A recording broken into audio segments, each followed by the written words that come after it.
So, I figured, you know, I'd go over a few different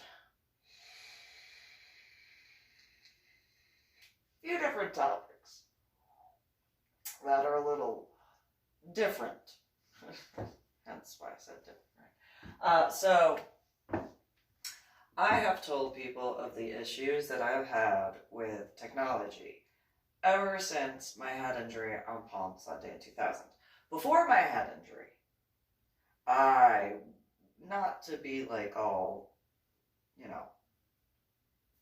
whatever, but I was pretty good. I mean, I was proficient with IBM for the game stuff.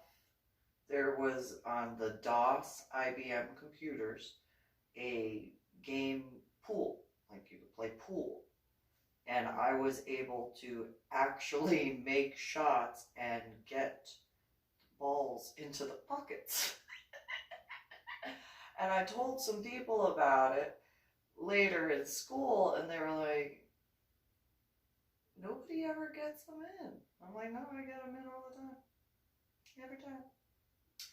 So, I learned on that while also learning on Apple Mac computers, New Jersey. And, then later, I don't know what Anna wound up changing the computer to from the IBM DOS, but she had a couple different ones. I think one was like a Microsoft 90 something another. And so I was kind of okay with, technology stuff. I didn't do any of the coding technically. I did learn some, but it's pre-head injury. Before the cognitive issues. that'll mess some stuff up, right? For those who get that. I'm sure there might be somebody in techie stuff who can laugh at that. Maybe. But in regards to that, before my head injury, I was really good with cars. Really good with cars. I mean, I was able to remove the oil filter from a 442 where there was the mechanic who could not get it off with an oil filter wrench. Could not get it off, no problem. Got it. I built a few things. In 8th grade, I had a teacher for woodshop who was extremely sexist. Extremely. I know that there has to be some people who remember him, specifically other females who took his shop. And I was the only female, and he complained about this. He complained that I was the only female for however many years who actually graduated his class, that he wasn't able to get to just drop it. Because he'd come up behind females who, when they were in woodshop, go up behind them when they were using the wood burner. And those who know what a hook looks like on a wood burner, there's a female who he did that to, and it went in her hand, thumb specifically. There was another one that he went up behind when she was doing something with whatever. And there was I made a Lion King doorstop, and he had come up behind me when I was using the bandsaw, and you could tell because of the shoulder. Right when and I got my other hand out of the way, quick enough, turned around and grabbed, so I'm right-handed.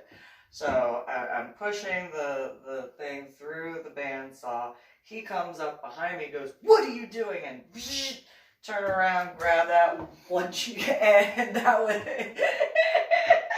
There might be a few guys who remember that particular response, because in the wood shop, in the area where that bandsaw was actually the wall not that far from here. So I had the, let me do a real quick, so, you know, what are you doing?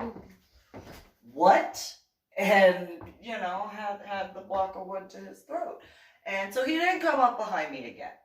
he didn't do that again. Because I was the only female left in the class. And he had already repeatedly tried, and it was one of those, I will, and I had him, and I was shorter than I am now. And so I had him, and I was just like, you don't want to. You don't want to.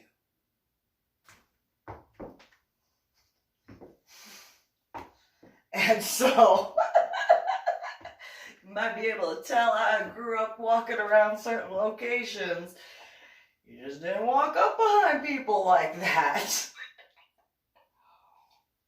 Well, you know, made a frame, and I beat his record, and he was infuriated about that.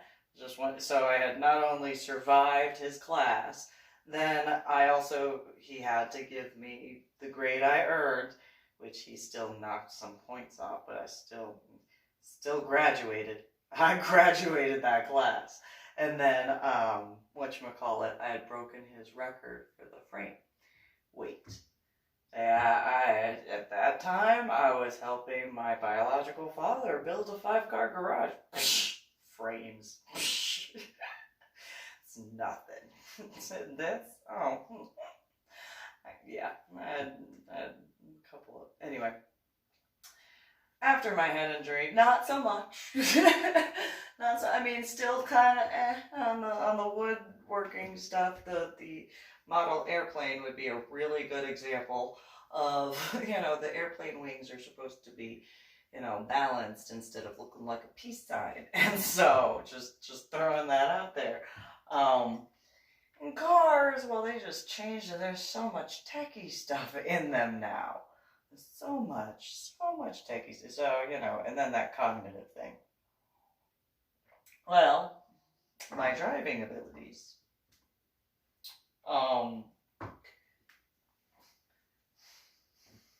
You know, I had a lead foot before my head injury. That did not change at all. In so many ways. Just, you know, I drive safely. I just don't like slow people. And so, and especially if I remember something and I can't write it down, then I'm rushing to get that taken care of. Well, anyway, especially recently. But in regards to car accidents that I've been in, I put this in writing, and it did occur. I know my insurance can verify that. And ironically, when I was not speeding, that is when I wound up getting into car accidents. That is literally every single car accident I have ever been in was when I was going below the speed limit. And by a lot. So I'll go backwards. The last car accident, I had a male who rear-ended me in my car, or rear-ended my car while I was in it, whatever, and then asked me if I was a dancer, which I still don't know what that has to do with anything. I don't care. And he's lucky there were a lot of women. And so, you know, it was just one of those, what type of garbage is that? You know, but anyway, car accident, and I got the car back after, you know, it was repaired.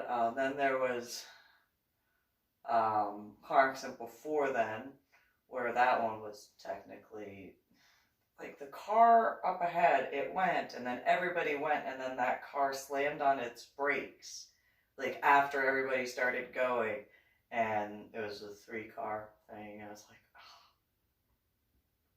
really? Okay. Because everybody had gotten up, and so then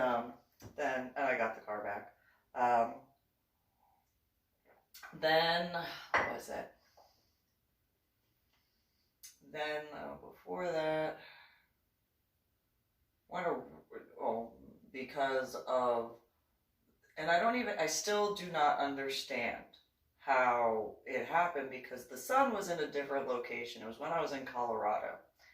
And I went to back up, and the sunlight was it should not have, I don't know where the light came from, but it didn't seem like it was a sunlight anyway, but blinded me, and I wasn't able to control where I backed up, because I don't know where that light came from, but it definitely was not the sun. Definitely.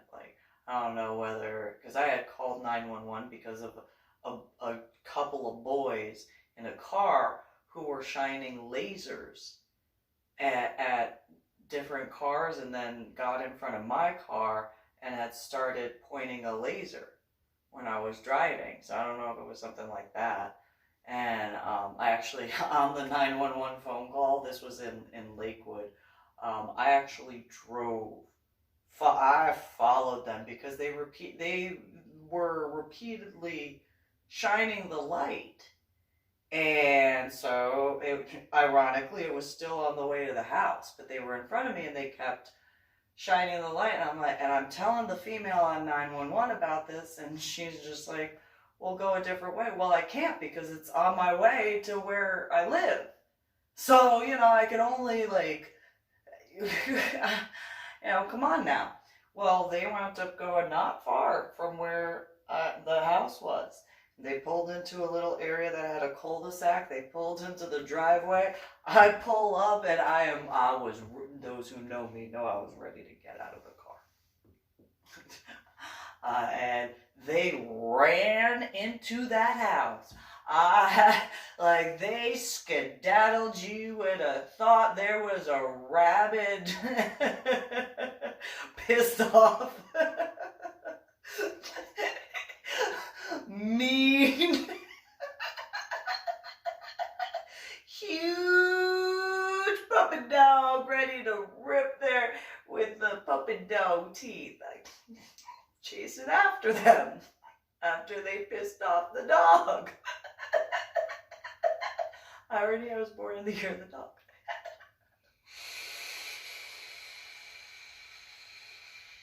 So, that was infuriating. I told people the next weekend about that. I told my now ex-boyfriend about that. And my now ex-boyfriend was just like, "Well, why didn't you follow him into the house?" And I was like, "Because I don't know what I don't want to get in trouble." I don't, but yeah, it was similar to a light like that. And when in Colorado, when I had the van right before it got changed out at Enterprise. And so, I think it was 2017. One of the boys, ironically, and biologically they could have been adults, but, acting like that, little boys. And apparently 725 wants to hit their ceiling, which is my floor. And so it was just one of those. I told the guys at the place I volunteered, I was like, I was ready to get out. And they were like, "Oh, we don't," and they're all former military guys. We don't doubt that, Susan.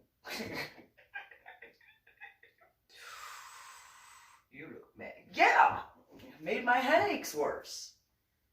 Doing stuff like that. It has to, I would guesstimate you can't do that to airplanes. Why would you be able to do that to drivers? Realistically. And so, anyway, that wasn't a car accident by technicalities, but giving that as a reference point. And those two little boys look like, one of them looked like the one that threw a little titty baby temper tantrum because I said, "I shouldn't take a head injury to figure something out." And he got all Billy, puffy chest, and "What do you think people with head injuries would feel like if they heard you say that?" And I don't know, I got one. I'm okay with it. I would guesstimate there are other guys who have had head injuries who would be like, looking at some things that some people do. I'm sure should not. And so, you know, whatever in that regard. But then, car accident. Prior to that, I was driving. It was in San Antonio, going over railroad tracks. And I was going the speed limit. I think I was actually going like 5 miles under because of the light that was there, and it was red before starting. So 5 to 10 miles, depending. Anyway, there, to let you know, so there were the cars in the oncoming side on the left side, and they were both filled with different cars, multiple. There were no vehicles in the lane next to me. There were some behind, but not in the lane specific.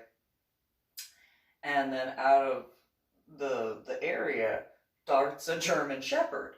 So my options were to either slam on the brakes and be rear-ended, attempt to swerve, go into oncoming traffic, no. And then the other one was to go into the right lane. Well, I didn't see the railroad tracks coming up. So I got into the right lane, hit the hit the railroad tracks, car goes flying. Airborne, like airborne flying. Over the railroad tracks, the tires were nowhere near the ground. No, like I would guesstimate at least 5 to 10 feet off the ground. And it was, and people who know that vicinity know that railroad track vicinity, and it is a little bit of a lift, and so airborne. And I was like, can't really steer in the air, like. That's not how cars work. That's how airplanes work. And so because of that, it was a Kia Soul. It went over the ditch. And it wasn't like, it was not like I, you know, hit the ground and then went down the ditch. No. Went launched at an arc. And it was wherever the car, you know, and gravity took over, it went straight down. And that, like, I think later I found out it was something like a 25, 30-foot drop, and just poof! Airbags deployed, obviously.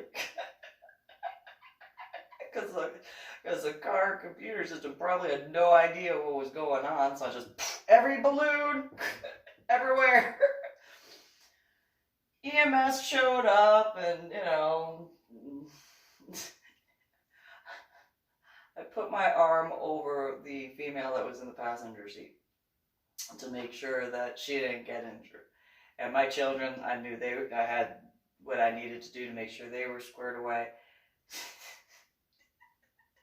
EMS shows up, walk out of the car, or walk up after getting out of the car, and EMS is like, oh, we need to check you out. And I'm like, oh, okay.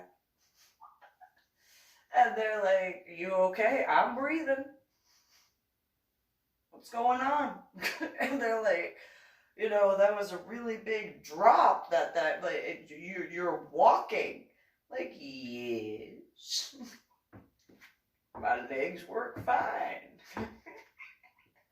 I'm like, I mean, I had a little abrasion on my arm, and from the airbag deploying, and it's like, yeah, you know, just a little burn, you know, breathing. And the EMS guys are like, oh my God, and I was like, so, you know. It's cool. Are my children, are they okay? And they were just like, well, yeah. And I go, James, Lydia, you okay? Because it was in between hospitals for my daughter. And, you know, James was like, I didn't even know we got into a car accident. And I was like, oh, good. You're safe? Yeah, I'm good. You know, Lydia, you good? Yes, it was almost like a roller coaster. Oh, I'm glad you didn't feel that. Good, good, good, good. And you're good? Yeah, I'm going to call my husband. You call your husband. But you're good? Absolutely. Awesome. Okie dokie. Just had a little abrasion. That's all. And so when I went to the place that the car was towed to, get a phone call and go over there. And the guy at the counter, he's like, hello. I'm like, hey, I'm here for this. Give him the printout. He looks, he's like, oh, okay. We start walking out. We're talking and everything like that. Told him about the head injury, so on and so forth. And he goes, so is your friend okay? And I look at him, I go, what do you mean? I mean, yeah, she's fine, but, you know, what do you mean? Well, you know, how's the hospital stuff? What hospital stuff? I mean, my daughter, you know, and he's like, no. Who was driving the car? And I was like, I was. You literally checked my driver's license. I gave you the piece of paper, like all that sort of stuff. And he's like, what? And I was like, yeah. I did say my car. And he goes, that's impossible. No. Do you see me? We shook hands, right? Yeah. Hello. And he's just, you survived that? What's the big deal? Well, I saw. Get out to the very, very back of the lot. And I'm just looking and I'm like, so where's my car? And then I saw it, and the engine block was cracked at a diagonal. The front tires were outward on each side. The lower part was on the ground, of the engine block was on the ground, while somehow the other side was still upright, but the wheel was, it was level, but the wheel was, and I'm just like, well, I guess the airbags deployed, as I remember, right? And he's like, yep. I go, well, that car's totaled. And he goes, what? I go, oh, that car is totaled. What do you mean? We haven't done the estimate. Do you see the car? And he goes, yes. You asked me if the driver would, yes. And you think that the insurance company is going to fix that? Maybe. No. All the airbags deployed? I remember 2, but did any of the side airbags deploy? Yeah. Oh, okay. Well, then, you know. Nope. 1 airbag deploys. The car is most likely totaled. No, that's not true. That is true. Replacing an airbag is like $4,000. Yeah, no. No. That car is totaled. And he was just, no. Yeah. Yes. 2 airbags deploy? Absolutely totaled. Yeah. I guess I'll be getting a call from USA at that time. And no. Yes. I'm telling you. That car is totaled. And he was like, so what happened? So I explained the thing with the dog and everything like that. And they were just like, the guy was just like, and because one of the mechanics from the area had come over and stuff like that. He's like, oh, is your friend okay? Yeah, she's fine. And the guy that was, she was driving. And he goes, that's impossible. You couldn't have been driving. Yes, it was. It was.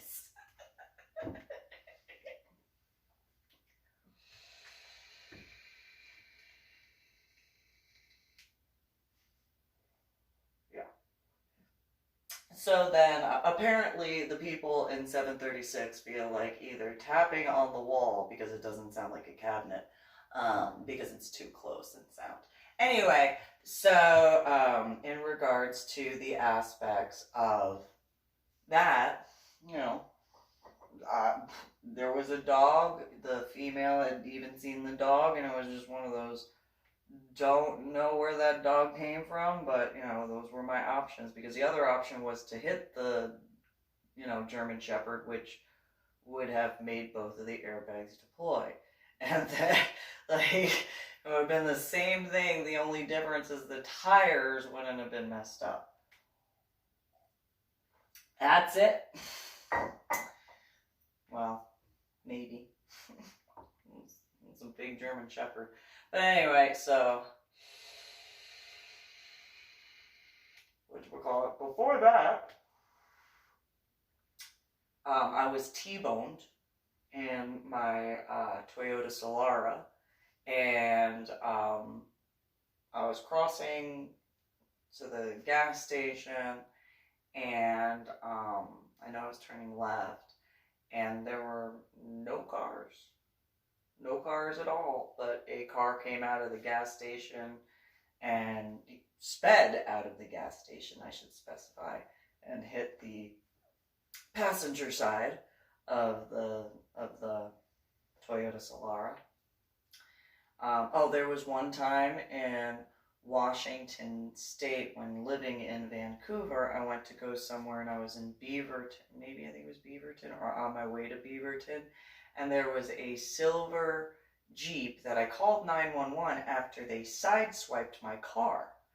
And I was in the Honda Civic at the time, and I called 911 and I'm like, he keeps driving.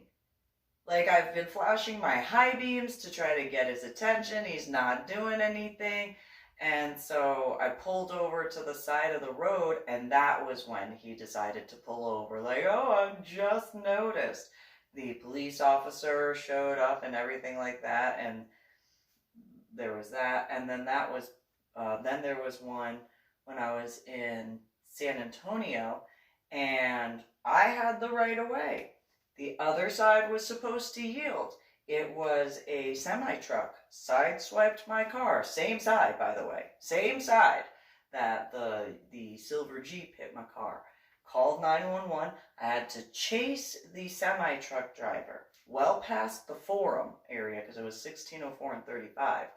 And I think it was Home Depot or Sam's Club or something like that. And he kept just driving around and and I'm like, why? And I got blamed for it, even though the sign very much was for yielding for his side of the lane.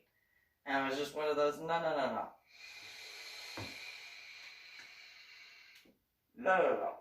And then, let's see. Before that,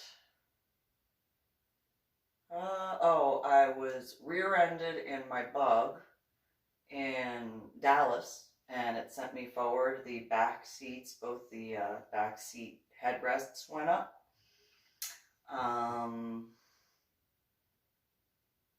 And I did not get into a car accident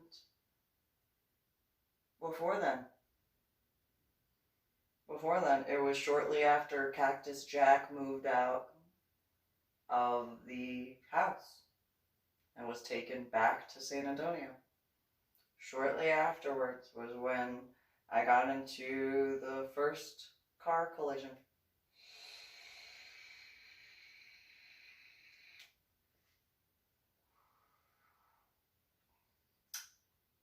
That's a weird little coinky-dink now that I think about it. And I didn't meet Cactus Jack or Jeffrey Kuykendall Jr. until after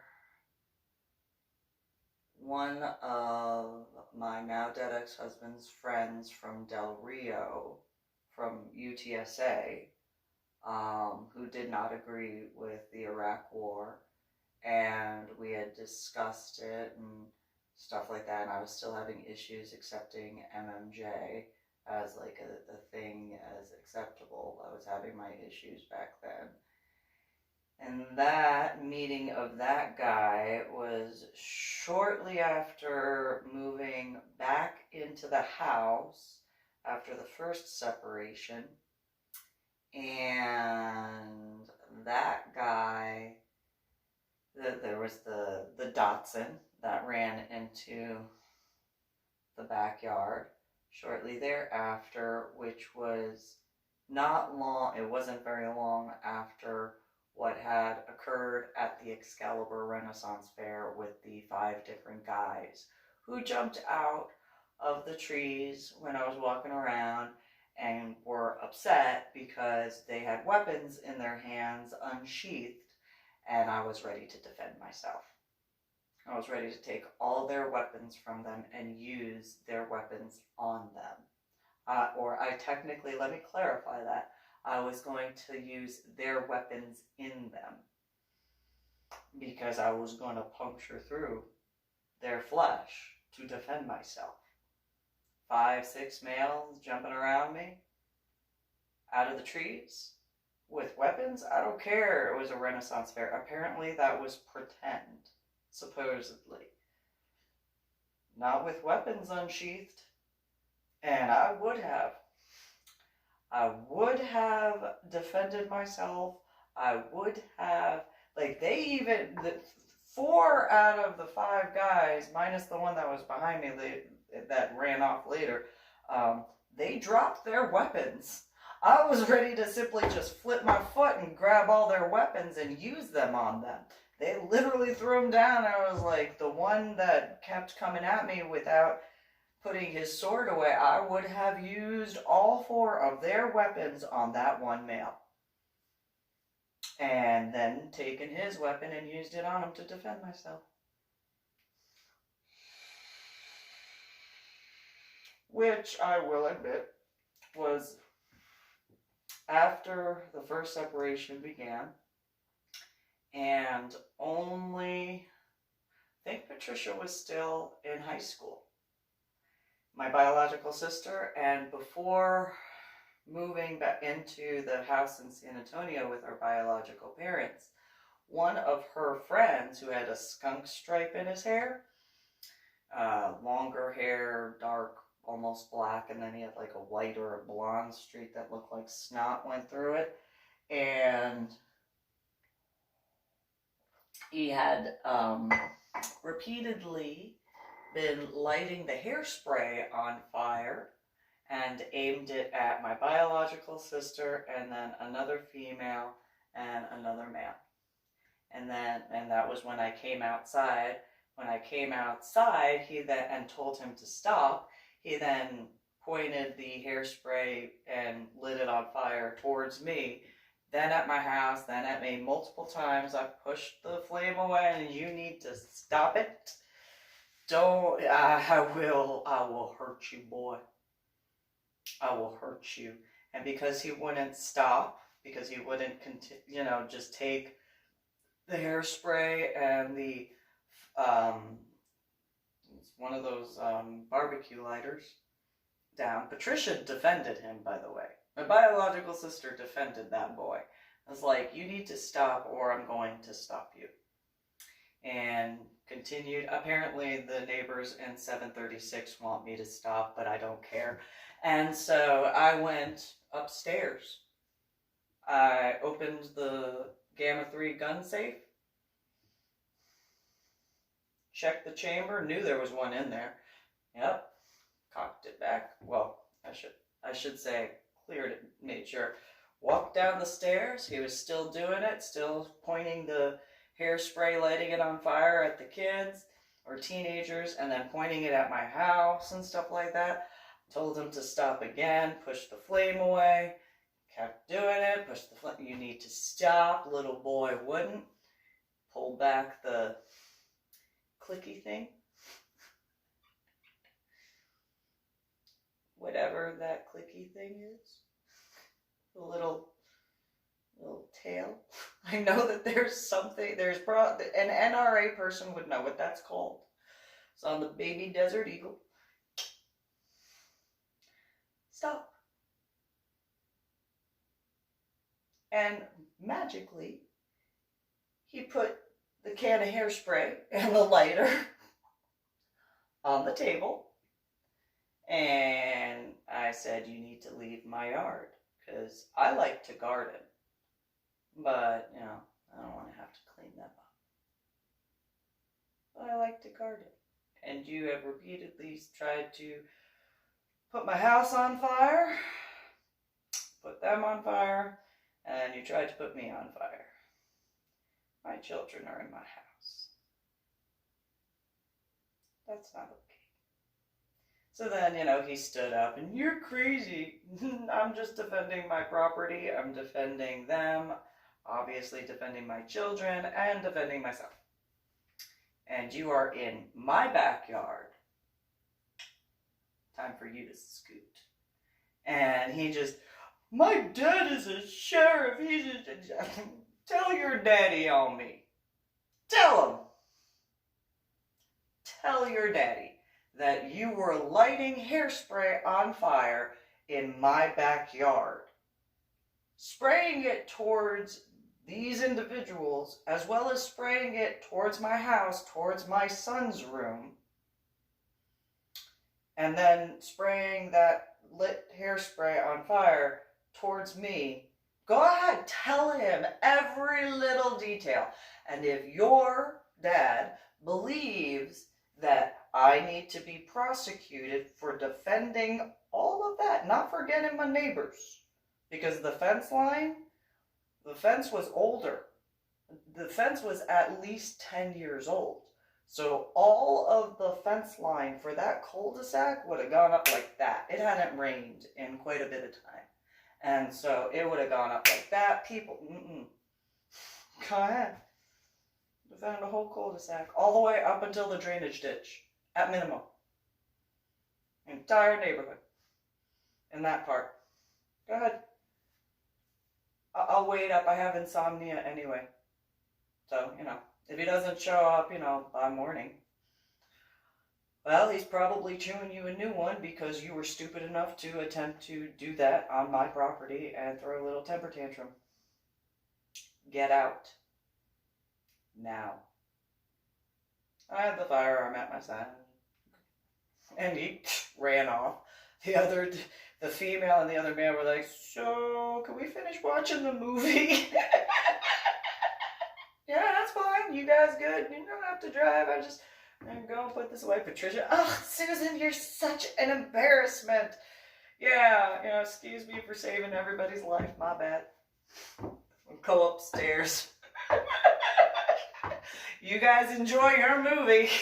Yep, I'm such an embarrassment, Patricia. Yep, my bad. Stupid bitch. Shouldn't take a head injury to figure this out.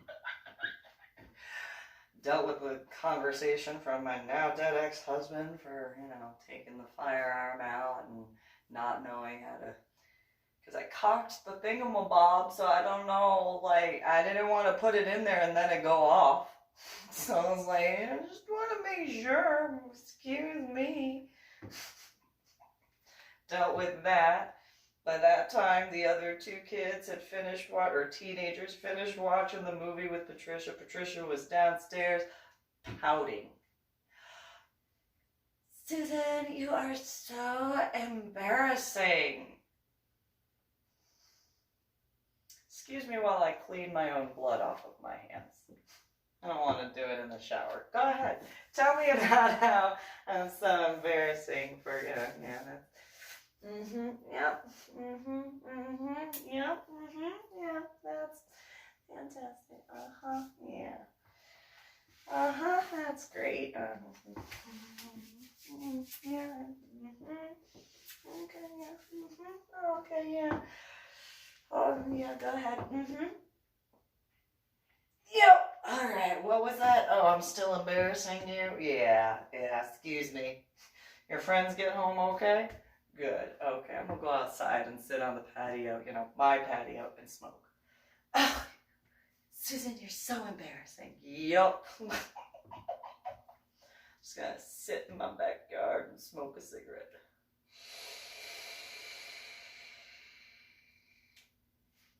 Be an embarrassment. Yup. What do you say to that? Oh. I mean, for me to say, if I were to have said, I'm sorry for saving you and your friends' lives, that would have been a lie. And, sorry for not letting my house go up in flames with my children inside. Would have been a lie. Sorry that I didn't let the neighborhood in the cul-de-sac all the way around to the drainage ditch because of the fencing go up in flames, you know, because, and those who know how most fence lines go, the wood is somewhere attached to the actual houses. So, you know, yeah, you know, it would have been a lie to be like, yeah, I'm sorry for, you know, saving all of the neighbor, you know, my bad, I'm such an embarrassment, I'm just gonna sit on my back patio, smoke a cigarette. And, you know, and on my way out, you know, to the back patio, Patricia actually said, Susan, you just think about what you did. Oh, okay. I'll go do that, you know, in my house, on my property. Yep, I'm going to go think about how somehow that embarrassed you. And maybe you need to look in the mirror and see who the actual embarrassment is, Patricia. And all right, how did I embarrass anybody? You know, it's so. But yeah, never got into a car accident before that. After my head injury, with the exception of one time, I was driving my now dead ex-husband's car. It was a Ford Escort. And somebody had rear-ended the car. I drove to what is the equivalent of South Side San Antonio through I mean, it was a high-speed chase. It was, and you know, the female was going whatever speed I was going, and she went through multiple neighborhoods. And it's like, all right, well, now I need to figure out how to get back to Fort Sam Houston. Shit. Well, I guess I'll figure it out, and, you know, and I did. I wound up I got there late. My now dead ex-husband was infuriated. He was like, what happened? I'm like, some bitch sideswiped me, and then, like, I tried to chase her down, and there were a bunch of guys that were in medical hold, and they were outside at the time, and they were just like, what do you mean, home? And so I told them what happened, and they were like, let me get this straight. And it's like, go ahead, Carlton. Go ahead, Hernandez. Go ahead, Burgess. I think it was that was the other one that was out there from medical hold. Go ahead. Yeah, Carlton, who did not get along with Carlton. And Nesbitt. And I was one of those, yeah, go ahead, you know. So you chased the car that hit Sergeant Nichols' car. Yep. How fast were you driving? Well, you know, there were points. I mean, the speed limit was technically, the speed limit signs technically said, you know, 20, 25, and 30.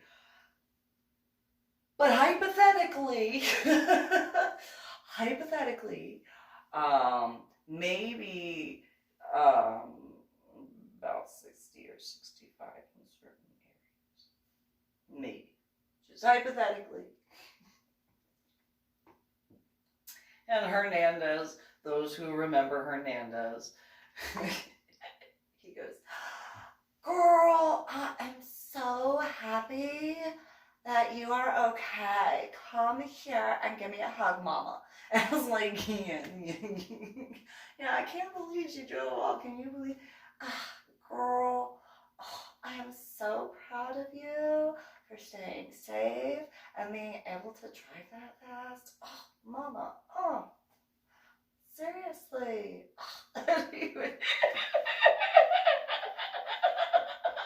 And then he sat back down and he was like, so tell me more about all this stuff. And I was like, well.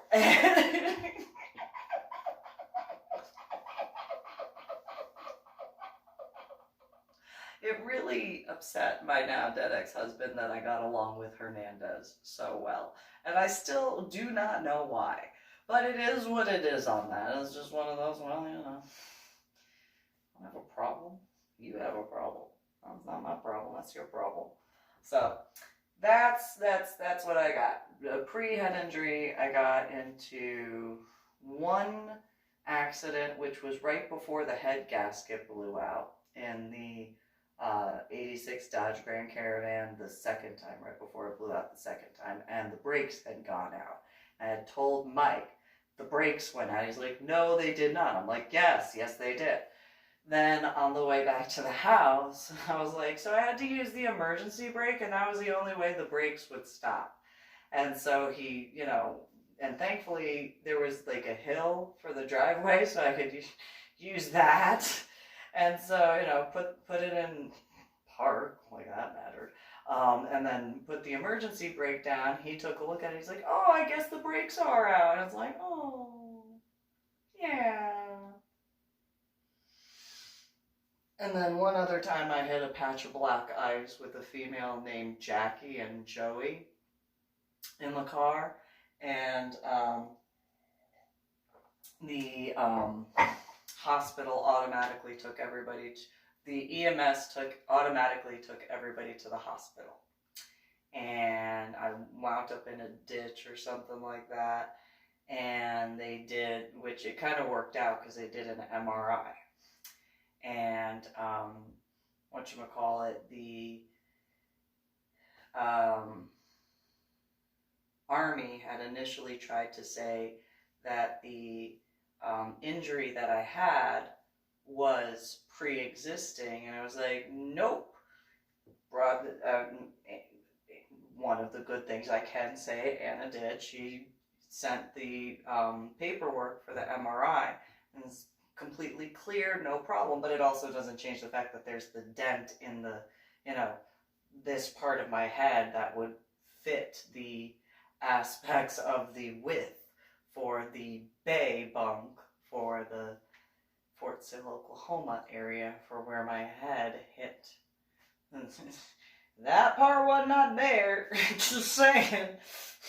Not trying to be rude. Just one of those, like, I can't malinger on that when there's a dent in the head. Literally and figuratively. So, yeah. But, yeah, then the female from the rear ending, she went to Crystal Lake South. And she was upset because she was cutting class. And she, didn't want to get in trouble or anything like that. But we both had older cars, and it was just one of those. I think she had a maroon-colored older car, if I'm not mistaken, maroon, with a silver bumper. I don't remember. She had the sticker for Crystal Lake South, so it was maroon. It was either mid to late 80s or really, really early 90s, but probably mid to late 80s for the design. Anyway, that's what I got. I got my cars back for the majority of car accidents with the exception of one. Only one where the car was totaled. That was the Kia Soul from the train tracks. But yeah, the majority of the car accidents that came after the Excalibur thing, and that includes the Datsun issue.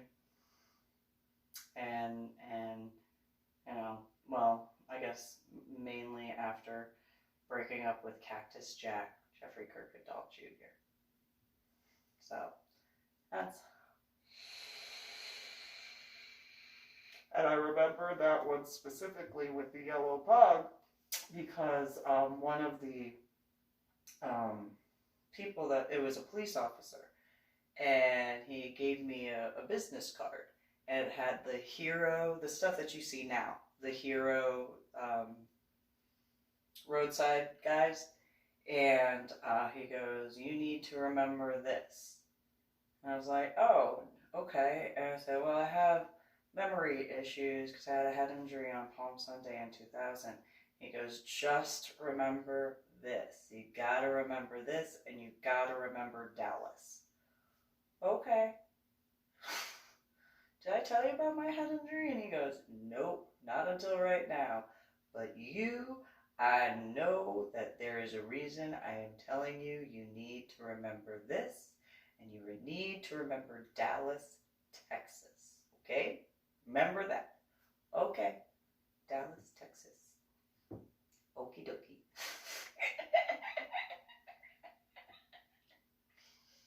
So, I did. I remembered Dallas, Texas. I just said it. That was on 6:35.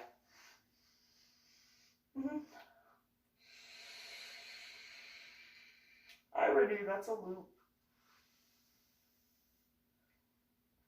Yup, that is a loop. Yep. Okay. Have a good one.